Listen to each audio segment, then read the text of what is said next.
Bismillahirrahmanirrahim. Assalamualaikum warahmatullahi wabarakatuh. Nah, teman-teman, fungi atau jamur biotik yang memiliki dinding sel, namun tidak mempunyai klorofil. Jadi, jamur dapat menyerupai tumbuhan atau hewan. Dan karena jenisnya yang banyak dan sifatnya yang unik, maka dia dikelompokkan dalam kingdom tersendiri. Nah, lebih dekat, yuk kita bahas ciri-ciri fungi atau jamur. Pertama, jamur memiliki bentuk yang beragam. Ada yang oval, berupa benang, dan memiliki tubuh buah berbentuk payung, mangkuk, bulat, dan lainnya. Kedua, ada yang tersusun atas satu sel atau uniseluler, dan ada yang memiliki banyak sel atau multiseluler. Jamur uniseluler berukuran mikroskopis, sangat kecil sehingga membutuhkan mikroskop untuk melihatnya.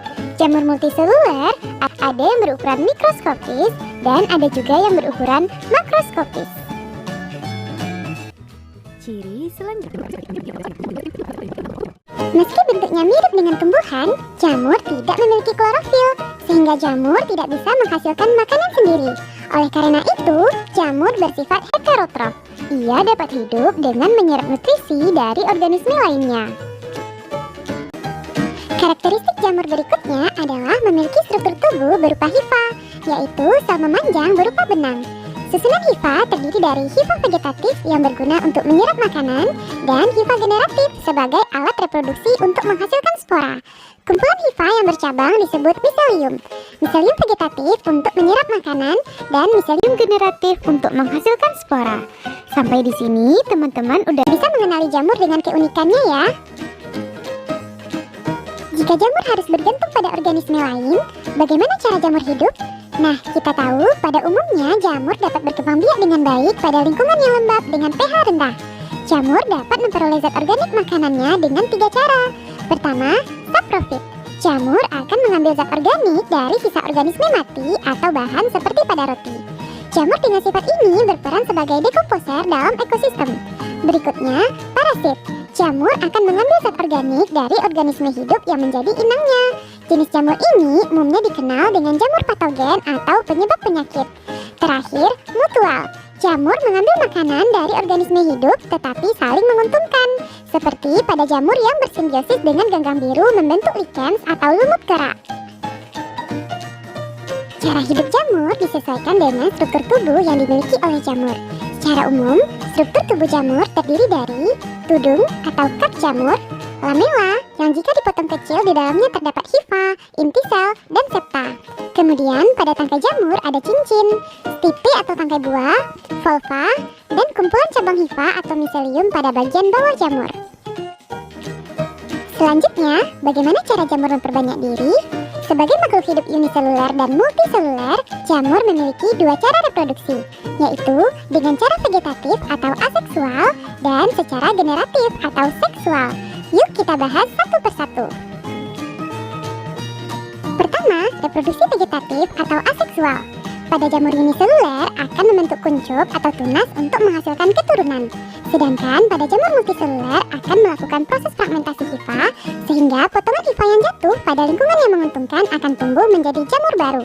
Kemudian, jamur dapat menghasilkan spora aseksual berupa sporangiosfora dan conidiospora yang memiliki sifat haploid.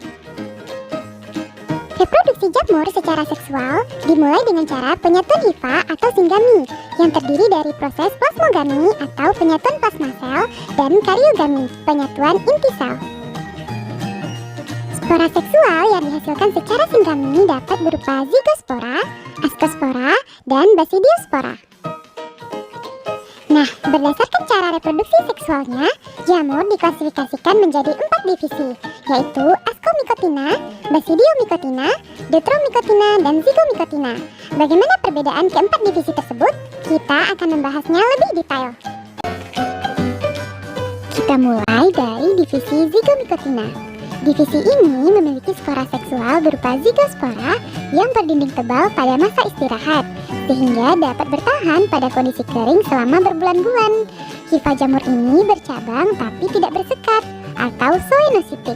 Jadi, hifa pada jamur ada yang bersekat dan ada yang tidak bersekat ya. Divisi zigomikotina memiliki 3 tipe hifa, yaitu stolon, rhizoid, dan sporangiofor. Dapat kita lihat pada struktur zigomycotina berikut yang terdiri dari sporangium, sporangiofor, hifa rhizoid, dan hifa stolon. Reproduksi zigomycotina terdiri dari reproduksi aseksual dan seksual. Pada reproduksi aseksual, spora vegetatif yang dihasilkan oleh sporangium akan masak dan pecah, kemudian tumbuh menjadi miselium dan menjadi jamur baru. Sedangkan pada proses seksual, dimulai dari hifa jantan dan betina yang berdekatan, membentuk gametanium yang mengandung banyak inti haploid, kemudian terjadi plasmogami, penyatuan plasma sel karena pecahnya dinding gametanium, dan diikuti proses karyogami, penyatuan inti sel, sehingga terbentuk zigot dan zigosporangium menghasilkan zigospora. Zigospora akan tumbuh menjadi hifa setelah melewati masa dormansi dan proses kembali berulang. Berikut catatan reproduksi pada jamur divisi zigomycotina. Contoh jamur pada divisi zigomycotina antara lain Rhizopus yang mampu memecah amilum menjadi dextrosa, protein dan lemak dalam kedelai menjadi molekul yang lebih sederhana. Apabila Rhizopus tumbuh pada makanan atau buah-buahan, dapat bersifat merugikan karena mengakibatkan pembusukan. Misalnya, Rhizopus stolonifer, jamur roti, Rhizopus oligosporus, dan Rhizopus oryzae yang merupakan jamur pada tempe. Sebagai pengurai kotoran ternak, Beveria bassiana, pengendali hama alami, dan Pilobolus sebagai pengurai kotoran hewan. Divisi fungi berikutnya adalah Ascomycotina. Divisi ini memiliki jamur dengan hifa bersekat dan berinti banyak, bersifat saprofit dan parasit, menghasilkan spora dalam askus atau askospora. Setiap askus mengandung 8 spora, dan askus-askus yang berkumpul akan membentuk askokap.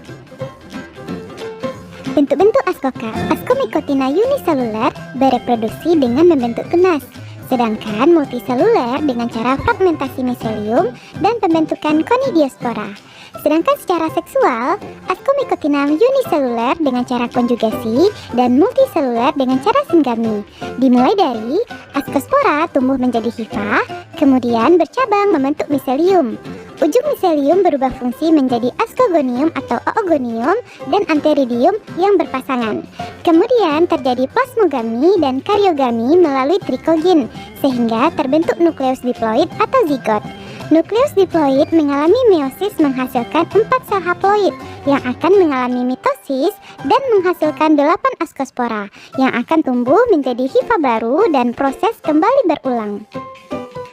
Materi mengenai fungi, namun kita masih akan membahas hanya ciri-ciri fungi ya. Dan bagi kalian adik-adik kelas, karena ada juga bagian dari materi kalian yang mempelajari tentang fungi kan. Nah, langsung saja kita lihat di sini apa aja ciri-ciri fungi. Nah, yang pertama, fungi ini sudah merupakan organisme yang eukariotik ya adik-adik. Eukariotik itu adalah organisme yang sudah memiliki inti sejati ya, atau dia sudah memiliki membran inti. Oke, sudah memiliki.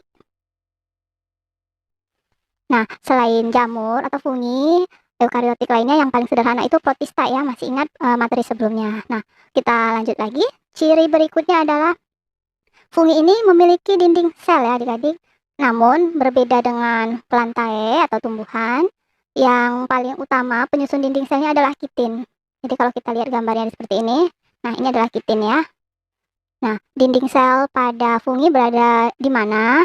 Ternyata kalau kita lihat di sini ada miselium, ada hifa. Nah, di hifa di sini kita bisa lihat bagian dinding selnya ada di sini nih ya. Nah, inilah dia sih kitin. Nah, hifa ini satu benang-benang halus yang menyusun fungi nih, struktur fungi. Satu aja. Kalau kumpulan hifa baru nanti membentuk miselium ya. Nanti kita bahas selanjutnya. Nah, pada awalnya plantae ini jamur tergolong plantae ya adik-adik ya, si fungi ini. Sementara ciri lainnya selain dia memiliki dinding sel juga tidak bergerak. Nah, ciri-ciri ini yang menyebabkan pada awalnya si fungi tergolong plantae. Ternyata kan tadi kita tahu bahwa dinding sel tumbuhan dengan dinding sel fungi berbeda. Kalau dinding sel plantae itu lebih banyak bersusun dari selulosa ya. Sementara kalau fungi tadi dari zat kitin. Oke, kita lihat ciri berikutnya. Nah, ini dia. Struktur tubuh dari fungi tersusun dari benang-benang halus ya. Nah, benang-benang halus itu tadi yang disebut dengan hifa. Dan nanti hifa yang banyak ini, yang putih-putih, kumpulan hifa akan membentuk miselium. Nah, kalau kita lihat gambarnya, ini fungi secara keseluruhan.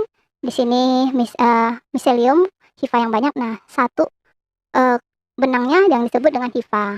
Nah, kalau kita ambil seperti ini, hifa, atau ini gambarnya, kalian bisa melihat bagian yang mana. Atau seperti ini kalau gambar asli, kalau kita lihat pengamatan makroskopisnya ya. Nah, sebenarnya apa sih fungsi hifa? Kita lihat dulu. Nah, hifa itu berfungsi untuk membantu menyerap zat makanan ya adik-adik. Karena kita tahu fungi itu tidak bisa membuat makanannya sendiri.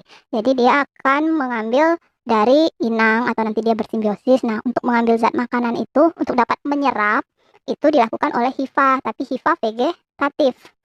Karena hifa juga akan berperan untuk membantu reproduksi adik-adik. Jadi yang disebut dengan hifa generatif karena nanti hifa juga akan menghasilkan spora. Kita tahu reproduksi fungi juga melalui spora ya, dia menghasilkan spora. Nah, kita lihat hifa.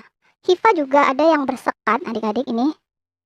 Dan ada yang tidak bersekat. Yang bersekat disebut hifa bersepta ini, sementara yang tidak bersekat disebut asepta. Nah, di mana dari keberadaan inti, umumnya hifa yang tidak bersekat itu intinya banyak, oke, dan disebut dengan hifa senositik ya, ini banyak inti. Sementara yang bersekat intinya ada yang satu, ada yang dua, dan tidak lebih sedikit ya daripada si yang bersepta. Oke, asepta lebih banyak intinya daripada yang ini yang bersekat daripada yang bersepta. Oke, kita lihat selanjutnya ciri fungi. Nah, ini dia fungi ini. Kalau kita lihat di sini seperti ada akar ya, seperti ada batang, tapi sebenarnya bukan merupakan akar batang daun sejati karena dia bisa dianggap belum dapat dibedakan antara akar batang dan daun ya. Namun dia punya struktur yang nanti bisa berperan sebagai akar. Karena nanti di sini ada hifa untuk menyerap ya, menyerap zat makanan. Atau ini menghubungkan fungi yang satu dengan fungi yang lainnya. Nah, ciri yang berikutnya, fungi ini ada yang uniseluler dan ada yang multiseluler adik-adik ya. Yang bersel satu atau uniseluler, contohnya ini ada gambar. Ini jamur yang akan membentuk Saccharomyces ya, membentuk tape atau nanti ragi kalau kalian makan donat. Nah, jamurnya itu, funginya itu adalah bersifat uniseluler. Ukurannya sangat kecil ya adik-adik, mikroskopis. Nah, sementara yang multiseluler yang terdiri dari banyak sel, ada juga sih yang makroskopis, ada juga yang mikroskopis dan banyak juga yang makroskopis. Nah, ini contohnya yang ada pada kayu, kita bisa melihat ini jamur multiseluler, ini jamur kuping juga multiseluler atau jamur merang bersel banyak dan ukurannya besar ya. Tidak perlu mikroskop, kita bisa melihat sendiri. Kita tahu bahwa ini adalah jamur makroskopis. Kalau ini mukor, jamur mikroskopis, tapi dia juga sudah multiseluler ya kalau mukor. Ini yang pada kotoran ternak, pada makanan basi. Nah, ini terdapat mukor. Oke, kita lihat ciri berikutnya dari fungi. Bahwa fungi ini tidak memiliki klorofil. Sehingga oh ya, dia tapi memiliki pigmen. Buktinya apa? Ini ada seperti warna merah, kemudian di sini nanti dari sporanya sih ya. Ada yang nanti berwarna seperti hijau, biru. Nah, ini karena dia punya pigmen. Nah, sekarang kita lihat akibat dari fungi yang tidak berklorofil, dia akan mendapatkan makanan secara heterotrof ya adik-adik cara hidupnya. Nah, dengan cara parasit, saprofit, atau bersimbiosis mutualisme. Kita lihat lebih dalam. Kalau parasit berarti dia hanya bisa hidup kalau ada inang ya adik-adik, kita lihat di sini. Nah, parasit karena dia mendapatkan inang yang sesuai. Nah, ada parasit obligat, parasit sejati. Kalau dia tidak memiliki inang, fungi ini akan mati. Nah, di sini contohnya jamur yang menginfeksi paru-paru dari penderita AIDS. Oke. Nah, pneumonia carini. Ini nama funginya. Contoh funginya. Oke, dia merupakan parasit sejati ya adik-adik obligat ya. Nah, ada juga fungi yang bersifat parasit fakultatif. Ini tumbuh dan mengaitkan butir-butir dengkil atau kedelai menjadi sebuah tempe.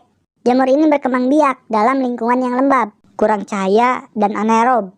Rhizopus dapat mengubah amilum dalam kedelai menjadi dextrosa gula yang dapat memecah protein dan lemak yang ada di dalam sel-sel kedelai atau kacang. Sehingga tempe itu seakan-akan lebih tersedia untuk dicerna perut kita. Contoh selanjutnya di bidang industri makanan dan minuman adalah Saccharomyces. Kelompok jamur jenis hamir ini atau sering kita sebut sebagai jamur ragi adalah jenis jamur yang sering digunakan dalam pembuatan makanan. Di antaranya seperti Saccharomyces cerevisiae dan Saccharomyces ovale. Keduanya sering digunakan untuk pembuatan tape, alkohol ataupun roti. Sedangkan Saccharomyces sake digunakan untuk pembuatan sake, minuman khas dari Jepang. Di dalam keadaan anaerob, bila substratnya mengandung senyawa karbohidrat, Saccharomyces akan menghasilkan fermen yang dapat mengubah gula menjadi alkohol plus karbon dioksida dengan membebaskan sejumlah energi. Selanjutnya ada Aspergillus. Walaupun jenis ini ada yang merugikan manusia, namun ada beberapa spesies dari Aspergillus yang juga menguntungkan manusia, yaitu Aspergillus wenti dan Aspergillus oryzae. Aspergillus wenti digunakan untuk fermentasi pembuatan kecap, sedangkan Aspergillus oryzae sering digunakan untuk membuat tape dan sake. Selanjutnya ada juga Penicillium camemberti dan Penicillium reuforti. Kedua jamur ini banyak digunakan untuk meningkatkan kualitas dari keju. Jamur ini dapat menurunkan kadar kasien yang sering terdapat dalam keju. Dengan menurunnya kadar kasien ini, keju lebih harum, sehingga kualitasnya akan lebih baik. Selanjutnya Volvariella volvacea atau sebagian menyebutnya jamur merang. Jamur jenis ini yang paling terkenal di Indonesia dan telah banyak orang yang mengusahakan pembudidayaannya. Jamur jenis ini mengandung lemak dan glikogen sehingga dapat dimasak untuk kita makan. Jamur jenis lain yang juga enak untuk kita makan seperti jamur kuping, jamur tiram, jamur morel, dan lain sebagainya. Banyak ya. Selain di bidang makanan dan minuman, jamur juga bermanfaat di bidang industri, seperti Rhizopus nigricans, merupakan jenis jamur yang dapat digunakan untuk produksi asam fumarat, sedangkan Rhizopus nodosus dapat digunakan untuk produksi asam laktat. Jamur juga bermanfaat di bidang kedokteran, yaitu sebagai penghasil antibiotik. Alexander Fleming adalah orang pertama yang mengetahui khasiat dari penisilin, yaitu zat antibiotik yang dihasilkan oleh jamur jenis Penicillium notatum dan Penicillium chrysogenum. Namun demikian, obat antibiotik tersebut baru dikembangkan secara besar-besaran setelah Perang Dunia Kedua. Jamur ini dapat tumbuh di mana-mana, terutama pada buah yang telah renum dan tampak sebagian noda hijau atau biru. Di dalam bidang pertanian juga jamur sangat berfungsi, yaitu sebagai pengurai. Jamur-jamur sapropit akan menghancurkan kayu atau daun-daunan sekitar sehingga menjadi mineral kembali. Nah, ini akan berfungsi untuk menyuburkan tanah sekitar dan akan bagus untuk tanaman para petani. Selain menguntungkan manusia sendiri ataupun parasit pada tanaman budidayanya, sehingga tanaman tersebut menjadi rusak. Contoh jamur yang parasit pada manusia seperti Aspergillus nidulans dan Aspergillus niger adalah jenis jamur yang sering hidup pada saluran telinga dan menimbulkan penyakit telinga yang dikenal sebagai otomikos. Di samping itu juga jamur golongan Deuteromyces sering menimbulkan penyakit kulit yang disebut sebagai penyakit dermatomikos. Jamur juga bisa bersifat parasit pada hewan. Jamur yang parasit pada hewan contohnya adalah Aspergillus fumigatus. Jamur ini hidup dan menimbulkan penyakit paru-paru burung. Secara umum, penyakit infeksi karena Aspergillus dikenal dengan nama aspergillosis. Sedangkan jamur yang parasit pada tanaman budidaya contohnya seperti Phytophthora infestan, dikenal sebagai jamur lanas yang parasit pada tanaman kentang. Jamur ini menyebabkan busuk pada pucuk atau daun-daun tanaman kentang. Nah, jamur pembusukan makanan juga seringkali merugikan kita. Jenis jamur kapang seperti mukor dan Rhizopus dapat menyebabkan pembusukan pada makanan. Mungkin hanya itu yang bisa saya